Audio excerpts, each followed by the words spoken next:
این داستانی که برای حدود 1 سال پیش هست و جدیدترین داستان‌های ترسناکی بوده که یعنی دنبال می‌کردم و میخوام الان براتون بگم.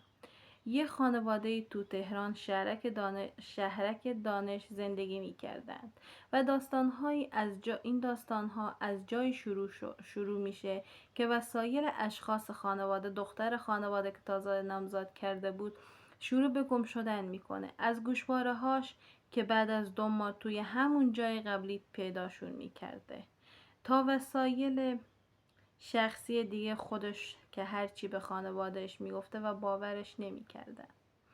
باورشون نمیشده، یعنی باور نمیکردن دخترشون و هرچی بهشون میگفته و میگفتن خودت یه جای میذاری و یادت میره که کجا گذاشتی.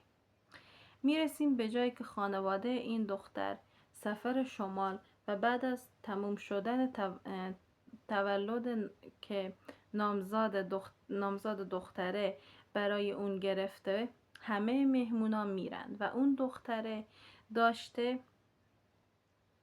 میرن و دختره به رخت خوابش میره و زمانی که توی رخت خواب داشته تلفنی با نامزادش صحبت میکرده، متوجه میشه بادکنک های هلومی که توی اتاق خواب مادرش بوده به اتاق اون اومده و در صورتی که برای گذشتن از اتاق خواب و پذیرایی رسیدن به اتاق خواب دختر باید 3 بار پایین کشیده بشه. یعنی اون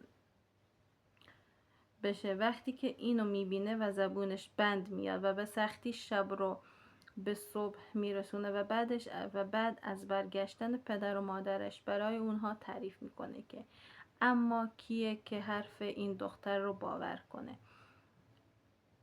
اما ما مطمئنیم، گفته که یعنی اون دختره که داخل اتاق خوابش بوده که داشته حرف میزده، این بادکنکا منظورش این بوده که وقتی برسه به اتاقش باید چند مثلا از رو راپلا اون بادکنکا مثلا یعنی چی شده که یهو کشیده شده به طرف اتاقش. منظورش این بوده که یعنی بادی یا چیزی هم نبوده، پنجره اتاقش هم حتی مثلا ممکنه بسته بوده که یعنی براش تعجب آور بوده که چی شده که اون بادکنکا یهو کشیده شدن به اتاقش، یا شایدم با باد چیزی کشیده شده.